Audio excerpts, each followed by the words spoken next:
This is the Sixth Man Show, an Orlando Magic podcast, with your hosts, Kevin Tucker and Jonathan Osborne, covering all things Magic basketball. By fans, for fans. Go Magic!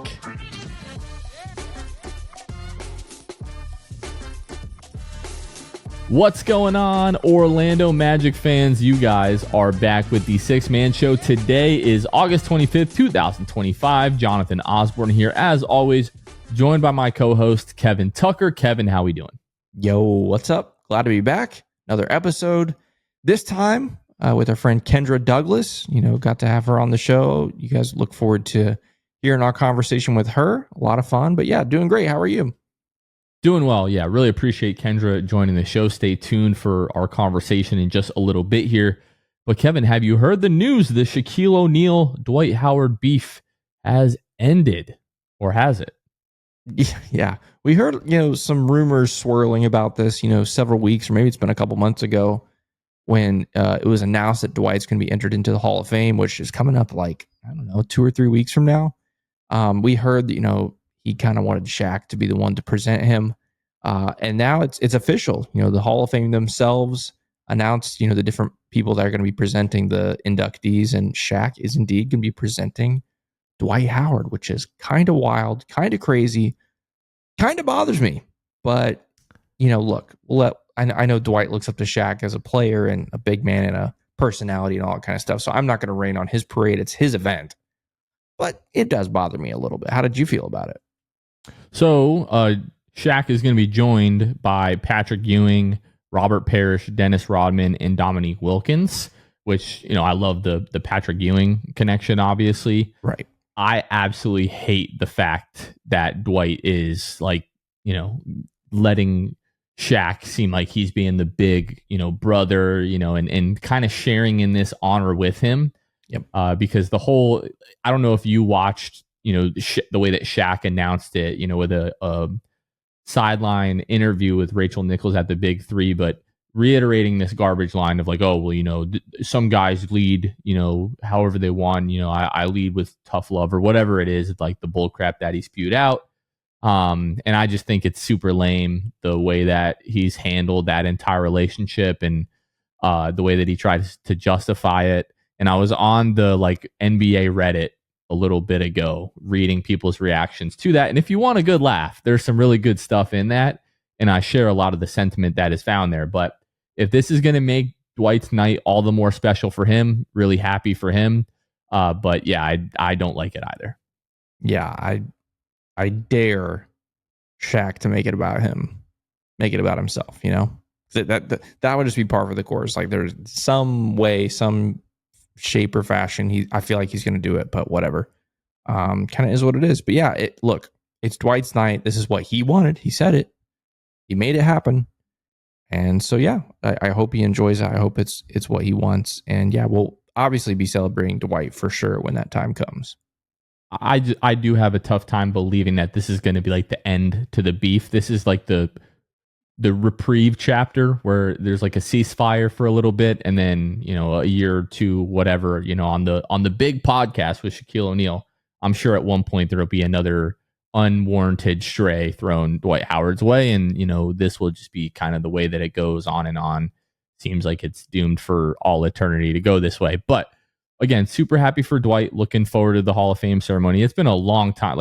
I don't think since Tracy McGrady, what was it, 2017 that T-Mac was inducted into the Hall of Fame. I'm trying to remember when that was, but that definitely the last Hall of Fame ceremony that I paid any attention to. So looking forward to that for Dwight. In other non-related Magic news, the Magic have signed Colin Castleton to a contract. Now the Magic haven't released the specifics around that, but it seems like that's going to be another one of these Exhibit 10, essentially a training camp invitation. In the case of Colin Castleton, ex-Florida Gator, I know a lot of our fans remember him from his time at UF, but last year, the Osceola Magic traded 2 first-round G League picks for Colin Castleton, who then played, I believe it was on Toronto's Summer League roster this past summer, and now the Magic are extending a training camp invitation. So that whole thing has been really weird. I was convinced last year when the Magic made, or the Osceola Magic made that move, that he was destined for an Orlando Magic two-way. Maybe that still is the case, but it's been really interesting, the last, I don't know, 6 months or whatever, or I guess probably 8 or 9 months that's been going on. But yeah, excited that he's getting an opportunity. Well, yeah, if you think back, one of the things that made it so strange was that happened after the Mo Wagner injury, if I remember correctly. And so we were thinking, oh, here it is. He's the insurance. He's a big man insurance, with Mo Wagner going out, with Wendell, sometimes having his own set of injury issues and concerns. Jonathan Isaac, another big with injury concerns. And so, when that happened, we were like, oh, yeah, you're sending 2 G League first rounders. This is a guy you're bringing in to be depth, big man minutes there, but didn't happen. And then he ended up on another team this summer. And so, yeah, we'll see how it goes. But the Magic obviously like him, they've brought him back to the organization twice now. And so we'll see if he can turn that into a potential two-way spot at camp here coming up soon. Yes, and I think we're going to continue to see those over the course of the next few weeks. Like Colin Castleton won't be the last Exhibit 10 that we see. I think in other years we've seen them, roster close to like 20 guys, like through training camp, before we really get into the preseason. This week, Kevin, we're going to, this Wednesday, we start to get Eurobasket. So Germany is in Group B, along with Montenegro, Sweden, Lithuania, Great Britain, and Finland. Germany is heavily favored to come out of that group. But they will start on Wednesday against Montenegro and Nikola Vucevic, who has alluded to this basically being like his last international cycle with Montenegro. So always happy to watch Nikola Vucevic play basketball when I get the opportunity. Well, yeah, going to be a little bit bittersweet because this will probably, unless they meet again in the knockout round, I don't know exactly how that would work out, but this is probably going to be the last time that we see Nikola Vucevic suit up for Montenegro, at least in a game that we're really going to watch. But Germany did finish their pre-Eurobasket friendly international schedule this past week with 2 games against Spain. Won them both, won 106-105 in overtime. That would have been Thursday, and then another one Saturday, the 23rd, which they trounced them 95-78. I can't find a box score for the first one, and it was in the middle of the day on a Thursday, so I wasn't able to do that with the good old day job this time around. And then on Saturday, I was at a baby shower. So, hey, those of you who've been listening to the show for a long time, Will, the original co-host of the Six Man Show, getting ready to have a baby. I was at his baby shower this past weekend. Yeah, so congrats to them. But on Saturday, Franz played very well. 29 points in 23 minutes, 9 of 10 from the floor, 8 of 8 from 2, 1 of 2 from behind the arc, and 10 of 11 at the free throw line. He was a plus 24 in that game and really just dominated. And the 1 for 2, so I believe Franz finishes... I think it's 4 for 25 from behind the arc through the 5 or 6 international friendlies that they've had. Early returns, somewhat of a small sample size, but the early returns are not great.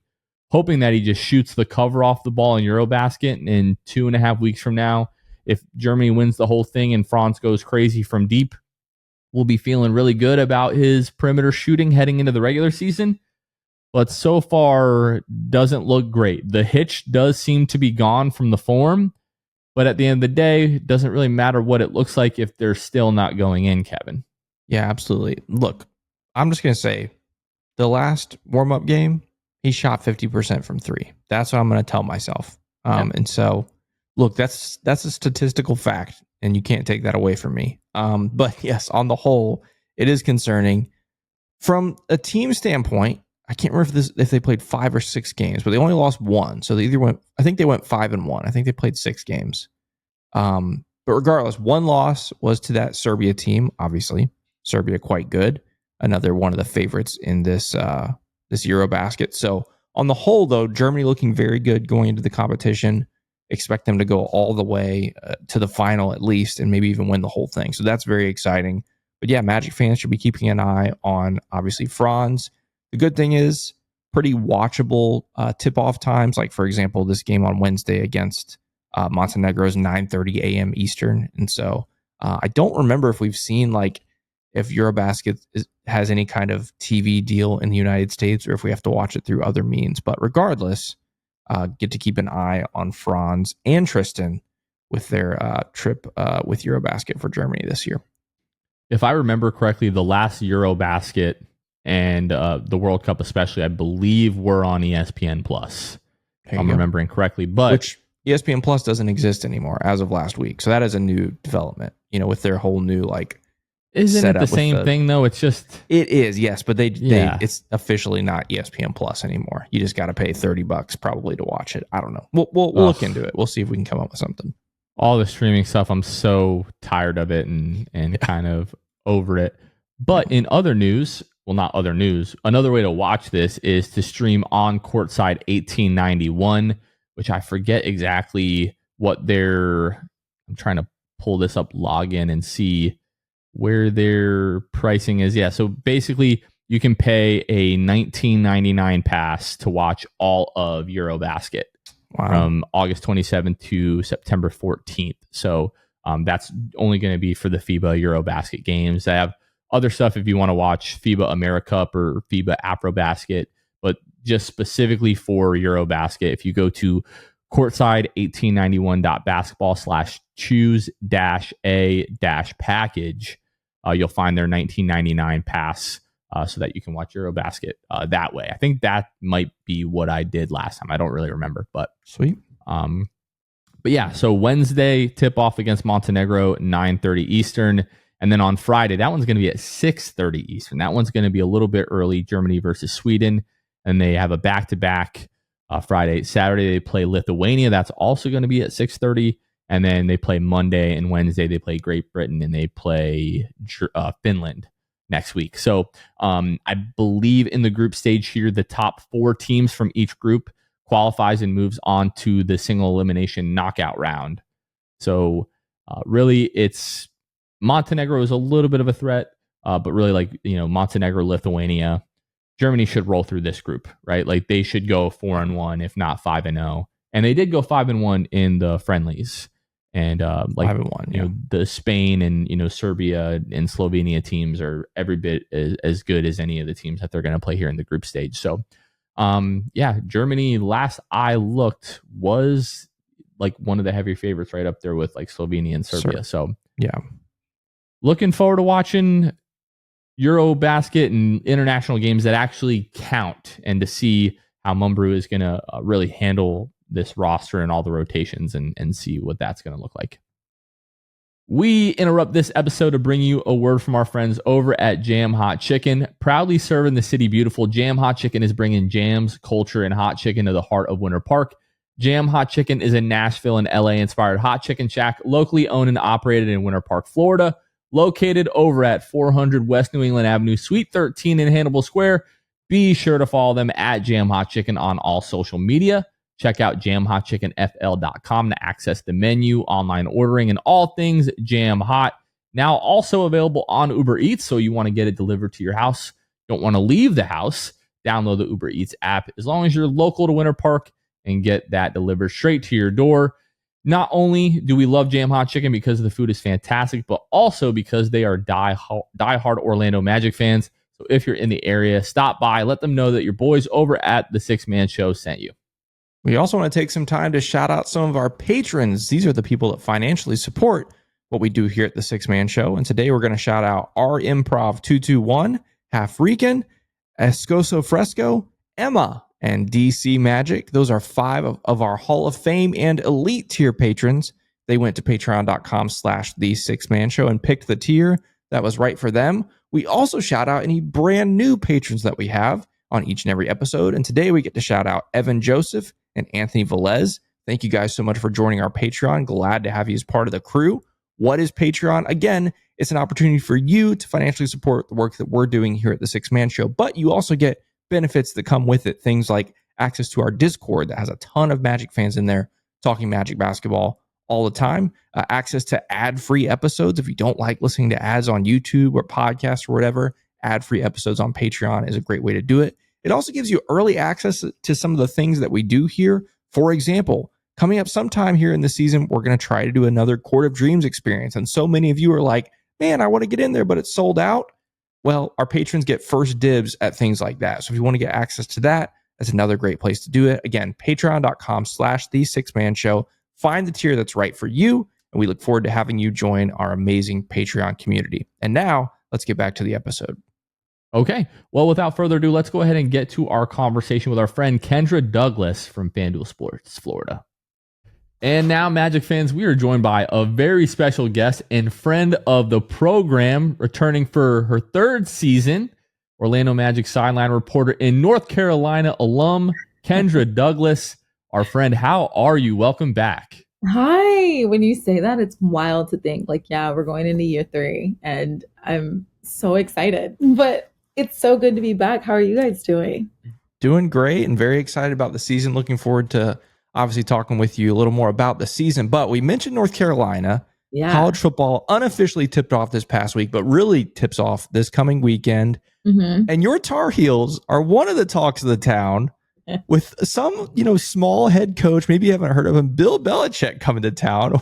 What do you think about that and that whole spectacle that could be? You know, it's crazy. I normally try my hardest if I can to get to a game whenever I can. And it just didn't make any sense. Like the tickets sold out so fast for Bill Belichick. So it just made zero sense to even attempt to like ask my family if they wanted to go to a game.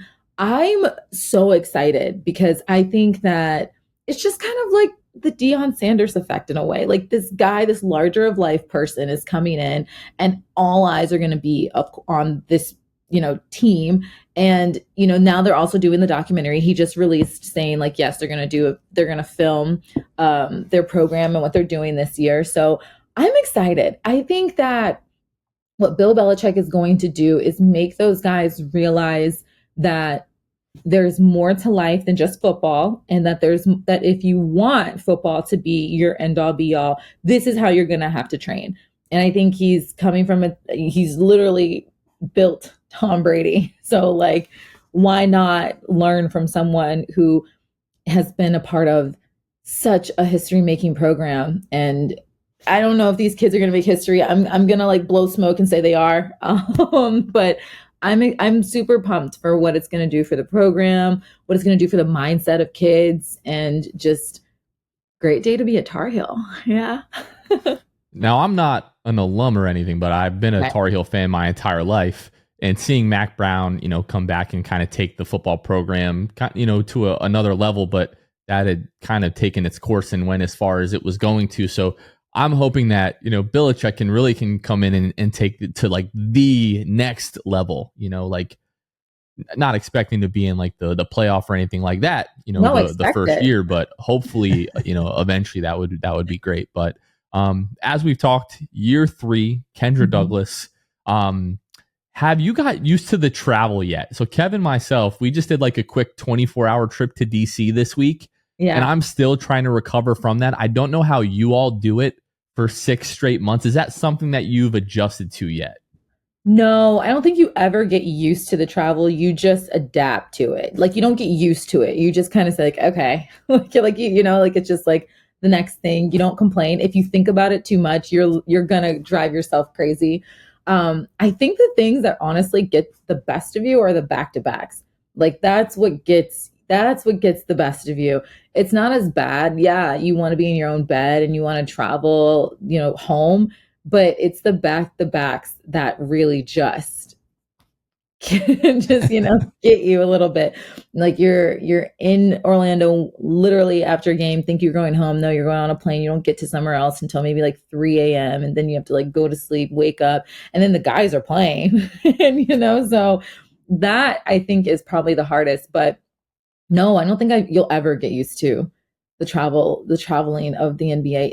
It's insane. It's so insane, but it's fun. It's a whirlwind. Yeah, I definitely believe that. Quick follow-up to that. In your opinion, what's the worst back-to-back? Is it the road, home, away, or away, home? Probably road. Because for some odd reason, road is literally on 2 ends on the earth. Like it's never like, I don't know. Orlando, DC, or like it's like Orlando, or no, it's like DC, Texas, DC, Oklahoma, and you're like, what, huh? Can we just get something so close? Like, give us same time zone, give Right. us, an hour flight, give us something. So I think that's probably road is probably the ones that really get the best of you. Because at least when you're home and you're like, okay, and you can just pack for like get your suitcase, like you just know you're going there for the day, which is wild to even say too. Like you're going here for the day, but it's yeah, the road ones are I think what really just gets you going. Yeah, And you want to I come back. don't. I definitely believe that. That's got to be tough. So Mhm. you mentioned we're going to year 3 for you with the Magic. If you think back to your first season, it was like dreamland. It was amazing, right? It was a very special year. We overachieved in a lot of ways. Probably the best Magic season in like over a decade. Year Yeah. 2, very different story, right? A season full of lots of difficulty, a lot of surprising injuries. It wasn't smooth sailing. There was a lot of adversity. What was Mhm. it like covering this season compared to your first season? Oh, that's a good question. Definitely different. I think because you were seeing the guys who've never really gotten injured handle their injury in real time. Like Paolo, that was the first time Paolo had really ever had Right. that kind of injury. And so you were seeing how he was handling it in real time. And I think now, knock on hardwood and hope nothing ever happens, but you now can see that he has learned so much from what he went through that if he were to ever, let's just say, stub his toe, because that's all we want, that, he knows how to handle just what comes with that. And I think that was probably honestly the most interesting part because it was frustrating for everybody. You want to see this team succeed, and now you got guys literally deep on the bench coming in and starting and putting up major minutes. So I think it was also kind of like I don't want to say resume builder because some of the guys who really did perform for us well are now on different teams, but it's like it was in a sense like a resume builder to show that, when adversity happens, when things come into the mix with these guys, these are the guys that are willing to stand up and get things going for this team and help them out, next man up mentality. And I think that's what you really saw this past year, which we already knew that they were already bonded as a unit and they understood next man up. But boy, last season was definitely putting it to the test of that next man up mentality. So I think that's kind of ultimately what I would say last year was just seeing this team go through in real time what it was like to be injured and not just hearing or seeing your friend be injured, but feeling it, like actually feeling it, and then also feeling what it was like to have that sense of urgency and that energy from guys to give it their all and leave it all on the court, knowing that they wanted to be in the postseason. They were going to do whatever they could to get to the postseason. So that I think that was really interesting. And then also seeing how they integrate back. It was, I mean, I can say like there were games where you were like, whoa, like, okay, Franz is back, but now the team has to figure out how to gel again. Oh, Paolo is back. Now the team has to figure out how to gel again. Oh, both are back. Now the team has to figure out. It was a lot of like pause, play. Um, and you saw that in real time. And I think those were learning lessons for everybody. And I think going into this season, now everyone can say we've seen it all, done it all, been through it all. And now you know like what to expect and how to handle anything if anything happens. As fans, like even as closely as we watch this team, like on literally a nightly basis, it's easy to forget those human elements of Mhm. things like the travel and the injuries and guys kind of grinding like behind the scenes to come back from that kind of stuff. Mhm. You get to see things that most people will never get to experience. What's kind of like your favorite part of being around the team on like a day-to-day basis? Um, I think the joy that the guys still have, cause and how they still showed up for each other. I think that was the fun part of seeing, these guys go through things, and not fun part, but it was good to see. I think one, their leadership was tested. I think that was something that, and that's hard. You're you're supposed to be performing every night, and now you can't even, and you can't even move. Like, like you can't do anything.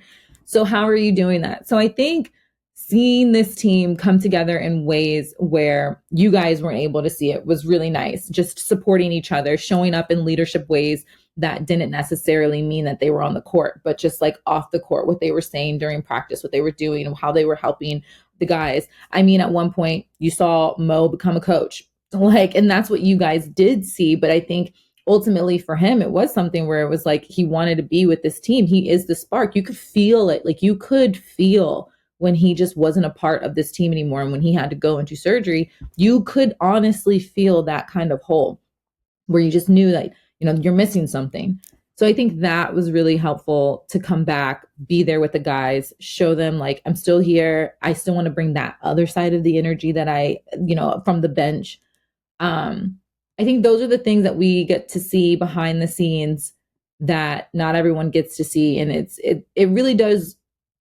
They really do mean it when they say that like they are a team and it's a brotherhood for them. And this is, they really are connected. And I think everyone says that, but no, like we see it, like we really do get to see it. And it's really beautiful. It really, really is.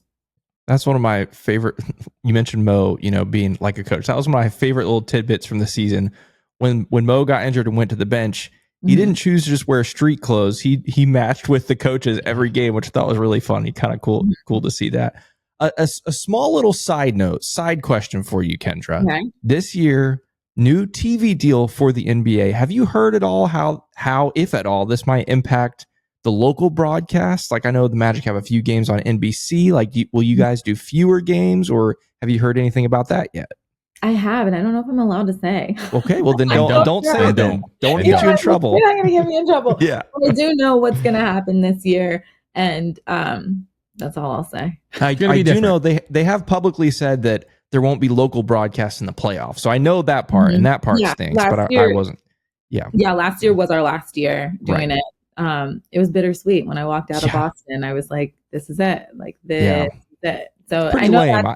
I can't get in trouble for saying that, but it's pretty lame if you ask me. So there you go. We hate it, but yeah, they don't really ask us for that kind of stuff. That's right. Yeah, but yeah, when the schedule came out, I saw a few NBC games in there. I was like, I wonder, but we'll find out. I'm sure you guys will put out your schedule here in a few weeks because if you believe it or not, Media Day. I mean, we're looking at like 5 weeks away from Media Day, which is kind of crazy. Like it's right around the corner. I wanted to ask. Go ahead. Sorry. No. I was just going to say what's funny is that like this year I wanted to do something kind of different with Media Day and the same thing that we normally do, but I think I stalked the guys more than ever this year because I was like, I want to talk about certain things you did this summer, and like I was like, I have this notes in my phone where like I'm like, okay, ask this about this, ask about that, don't forget this, don't forget that, because I think that's something where like we don't get to see and hear the guys talk about certain things. Like, of course, one thing that we all saw, Paolo's camp. I want to ask him like, how was it being a camp counselor? Like not just a leader of this elite camp that he did. So I'm excited for Media Day. But what were you gonna say? Oh, I was just gonna say, do you ever like? I know we talked about the challenges of travel and the really busy schedule and all that kind of stuff. But in the midst of all that, do you ever have time to kind of stop and think about how special some of the opportunities are that you have, and almost how exclusive the job is? What I mean by that is there's 30 NBA teams. Every team has one, maybe two reporters. And so you're part of a group of like 30 to 60 people on the planet that get to do this kind of stuff. And like I said, I know it's such a tough job and the travel is brutal and you're away from home and all these things, but do you ever get moments to stop and think, wow, like I'm getting to witness some of the best athletes on the planet up close and personal, and it's my job? Yeah, no, it's funny you mentioned that because I just had that conversation today. The person I have that conversation with all the time is my dad. And we talk. My dad and I are very different, but alike. So we don't need to talk every single day, but so we'll talk maybe like once a week, maybe. But every time we do, or whenever we do, we always just sit, like we stop and we just kind of go over everything that I've gotten to do. And so that happened today. I mean, even when we talked about like with the Rays, like everything, like unfortunately the Rays lost to the Yankees, but I witnessed I witnessed like history that day where they hit like 9 home runs on this team. So like we talked about that, but we talk about the Magic all the time. Just going to Mexico City. I covered a game in Mexico City. Seeing Paolo and just what he's able to accomplish. Franz's game winner in LA. Paolo's like insane moments too. Like we do. Usually it only happens with him because he keeps up a lot with what we do. My mom does too. I will say that because I know she'll watch this, and so yes, mom, she keeps up too. But Hi, Mom. no, my dad and I, we definitely have moments where we just talk on the phone and we just kind of reminisce over everything I've gotten to do and how iconic it really is to just be able to be a part of this team, to see this team grow, the little moments here and there. He'll remind me of something. I'm like, oh my God, yes, that did happen. Um, doesn't happen often, but I'm definitely thankful when we do get those conversations. It puts everything into perspective. It makes me want to grind a little harder. It makes me want to like just not complain much about the travel, it makes you just kind of sit there and say like, yeah, I am one of few and this is so cool. Well, hopefully you and the team are just getting started here. I wanted to talk a little bit. Obviously, we keep saying like year 3, but now another year with the whole broadcast team, David, Jeff, and, Dante, the entire team over there. Obviously, a lot of moves, a lot of things have happened this offseason. Have you all been talking about like how excited you all are for this coming season? Yeah, I think, I got to talk with Desmond and they came too, and the JT and David, all of them, everybody. I think about it, came after the draft and everything, and it's like we just kind of sit there and we're like, okay. Like you could just feel how aggressive we were being this year. You could just feel how it was very much like, okay, time to lock in. So yeah, we are all super excited. I'm excited to even see what like Jace does. Like I'm excited to see just kind of how this team gels, meshes together. Yeah, it's one of those things where I don't even know if I have the words to explain how excited I am. Um, but I'm very much looking forward to this season and another year with the cool dads. That's what I call them. Another year with the cool dads. So I'm so excited. They are pretty cool. Kendra, I'm not a person of fashion. I wear a black shirt every day. Like I can't. I love that people are fashionable. It's not me. I consider you a person of fashion. Okay. And so I got to ask you about the new fashion the Magic rolled out this summer. We saw you there on the day they announced the rebrand. Yep, there you go. I'm wearing the hat. You got the jacket. What do you think of it? Do you like it? You excited to get more Magic gear with this new logo on? What are your thoughts? Yeah, no, I'm pumped. I'm pumped. I love it. I don't know if you've guys seen the court as well, like the practice court. It's beautiful. It's stunning. I think, in the beginning, change is hard for anybody, like duh. But I don't know. I didn't have an issue with like change. I wasn't someone that was like, I'm gonna miss it. It just felt right. It felt right. And then it was like that happened. And then you see all the guys we're getting, and you're just kind of like, yeah, this is what we want to do. We want to have a new, like, we want to do the rebrand. We want to show you we're serious. We want to show you we're listening. I think that was the big thing too. They showed you, like the Magic got showed you, like, we're listening to what you guys are saying. We hear you. We know what you like. We know the vibes you're going for, and we are going for it as well. I love it. I love this. I love this outfit. I love the shirts that have coming out. I love everything that like I want everything. I've been trying to be like calm, cool, and collective, and like I'm like, okay, I know my time is coming. I'll get my stuff, but I'm just like, where is it? Where is it? I love it. I think it's beautiful. That's kind of where we're at. We were lucky enough to be at like the unveiling and that like the pop-up store that they had. Mm-hmm. And like every few days we're just like, all right, we're ready for like more new stuff. Like some stuff has come out, but we know like the real good stuff is probably going to come like towards the beginning of the season. And yeah, we're right there. Like we want all of it. Like I have a whole, half my closet to replace with the new logo and all. Like I find myself these days like not even wanting to wear like the old retro logo. I want to wear like the new stuff now. So definitely feel that. Kendra, now we want to go to the lightning round. It was, some fun, light questions here. what are some of your favorite food spots in Orlando? Oh my God, I should show you my phone list. You got a Pull up list? the Postmates. We do no, we don't do Postmates. We go out to eat. We literally so it's like a group of us, and we have travel food spots. And I don't even know if you can see this, but this is like Oh my gosh! Oh, yeah, look at this that. is our travel food spot list. And then I also have one for coffee too because we love travel coffee spots. That one's kind of mixed in. I have to get this one together. So yeah, we have a list of travel food spots because when we get to places and we know we have time, we will go there. So lightning round, New York, definitely. New Orleans, and then probably DC. Those are the three that I think. Yeah, but New York, it's funny. I literally, my algorithm on my Instagram is now like food spots everywhere around the world. And so recently there were a couple like pizza spots, I think, or like I think ice cream spot. I can't remember what it was. It was either dessert. And I literally sent it to Dan Savage and I was like, hey, add this to the list. I was like, we gotta get there when we get there. Has Dan ever shared with you his like frozen pizza hack? No. So I tried it recently. I think it's Dan Savage. If it's not, feel free to text me and tell me that I'm an idiot. But I'm pretty sure it was Dan that told me that you put, every frozen pizza that you get has like a, preheat the oven to whatever. Yeah. He's like, that's when you put the pizza in the oven. Like you don't let it preheat and then put it in. You put it in frozen right when you start the preheat process. I did it recently. And it might have been the best, like frozen, pizza. It was a game changer, legitimately. Huh. I'll have to ask him. Actually, I'll text him right now. That is interesting. I've never heard that before, but I haven't either. I almost texted him the night that I did it, but then I was like, oh, what if it's not Dan? But now I just said it on the pod to 2,000-3,000 people that are gonna watch and view this. So it was probably safer to just text him that night and confirm, rather than doing it this way. So I really hope it was Dan that told me to do that. Okay, wait, what am I asking him? Did you come up with?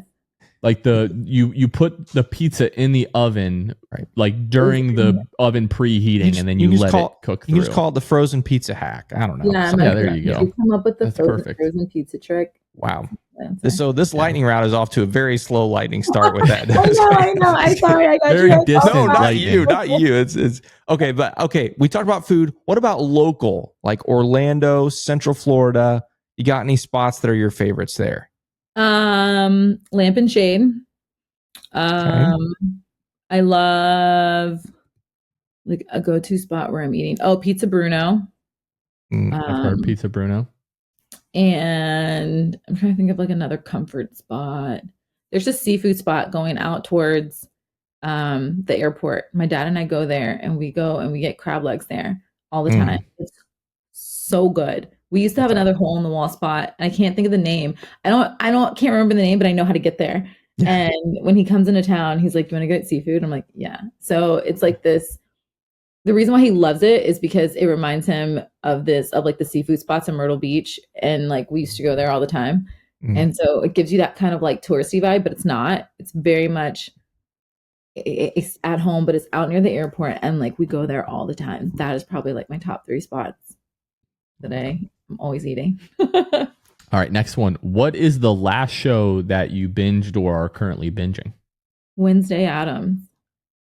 Okay. Yeah. What is that show called? Is that what it's called? Wednesday? What is Wednesday? Yeah, I think so, right? Isn't it called Wednesday? Yeah. Her show. It sounds right. I think like Addams Family kind of. Yeah, it was that. It's I'm not sure, but it sounds right. Yeah. But like binged and like finished, and I'm super excited for like the reunion Love Island.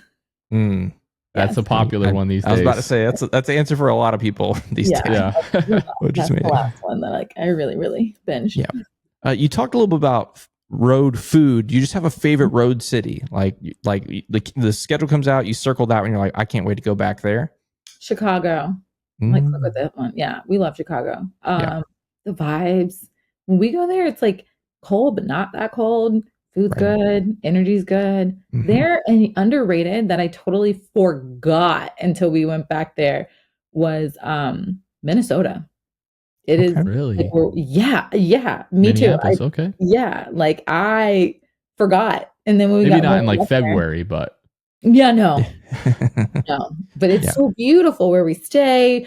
Everything's close. I was just like, oh, I forgot. I like this. Now, Kendra, you're very nice. I've never heard you say a bad thing about anybody or anything, but I'm going to give you an opportunity now to Okay. throw a place under the bus. What's your least favorite road city? Come on, Kendra, let's hear it. We have one. I do have one, but Okay. I don't throw them under the bus. Okay. You guys can say it, and I won't say it. Okay. Is Is it Oklahoma City? Oh, okay. It wasn't. It's okay. But That's the one we always hear, but yeah, what? Yeah. Okay, so yes, that is number one. And number two, the capital of California. Sacramento. Okay. Yeah. Yep. I know my geography, so I'm like, why is this place existing? Anyway. All right, we're going to That's switch amazing. topics really quick here. Last lightning round question. What are you most looking forward to this season? Bring it back to the Magic to close it out. Them getting past the first round of playoffs. yes, Kendra. That's right. Yes. That's happening. Absolutely. Let's go. Looking forward to that very much. Love Yeah. that. All right, Kendra Douglas, our friend, we really appreciate all the coverage year round, especially throughout the regular season here. Looking forward to your coverage again this year. Do you want to let all of our listeners and followers know where they can find you on social media and keep up with you there? You can find me on Instagram at Kendra.Douglas. You can find me on Twitter, X, at Kendra_Melinda. And yeah, that's pretty much it. I am on TikTok, but I don't know the name of that one. It's Kendra D TV. That's what it is, I think. But yeah, You can find her there for sure. you can find me. Yeah, you'll find me. Awesome. Well, Kendra, thanks again so much for jumping on the show, and we look forward to finding your coverage all year. Thank you guys. Once again, a big thank you to our friend Kendra Douglas for stopping by, joining the show. Kev, I am just ready to get to the regular season. Yeah, right around the corner. Like we said, 5 weeks from today, as you're listening to this, will be media day, which means 5 weeks from this Saturday will be the start of the preseason, the game in San Juan, Puerto Rico. That'll be really fun. And if you're like, Kevin, didn't you say last week it's 6 weeks? Yeah, I did. And guess what? Every episode from now on, I'm going to tell you exactly how long it is until we see this team play basketball. And yeah, you can sue me over it. But yeah, I'm What is super it? excited. 7 weeks till the regular season? Is that where we are? That feels a little close because October 4th doesn't start till Well, it's maybe it October is. 24th right now. Right. Yeah. October 22nd is the first game of the season. So let Yeah, me 7.5 weeks ish, almost 8 maybe. weeks. Let's something see. like that. Today is August 25th. So 1, 2, 3, 4, 5, 6, 7, 8. 8 weeks and 2 days. That's all right. Okay. All right. Well, you know Yeah. what they say, good things come to those who wait, and we really have no chance or no choice but to wait. Yeah. And at least, you know, we'll have waited for the start of a championship season. You know what I'm saying? I do. I hope you're right. Me too. Okay, let's go ahead and wrap this one up. Again, big thank you to Kendra Douglas. For Kevin Tucker, this has been Jonathan Osborne. You all have been listening to The Sixth Man Show, and we will catch you guys next time. See ya. Thanks for listening to The Sixth Man Show. Be sure to subscribe on iTunes and Spotify to get new episodes downloaded directly to your phone. If you enjoyed the show, please take a minute to give us a 5-star rating and a review. It helps out the show a lot. Follow us on Twitter, Instagram, and Facebook at Sixth Man Show. We'll catch you guys next time. Go Magic!